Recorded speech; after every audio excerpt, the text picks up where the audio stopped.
Standards in a relationship are beautiful. Now, here's the problem that we tend to have with standards.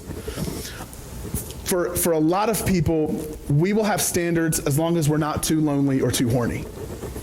Does that make sense?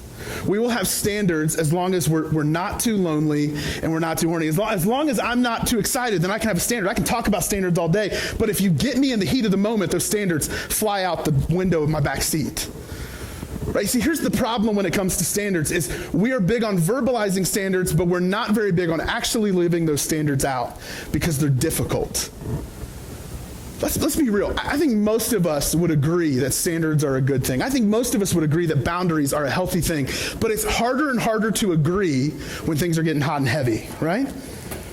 It's harder and harder to agree when somebody's unbuttoning my shirt. It's harder and harder to agree when she's texting me pictures of herself. Or it's harder and harder to agree when I seem to get the affirmation I want.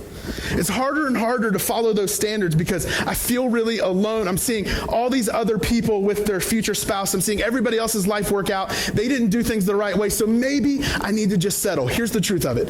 If you don't have standards, you need to understand this. You are building a poor foundation for your future.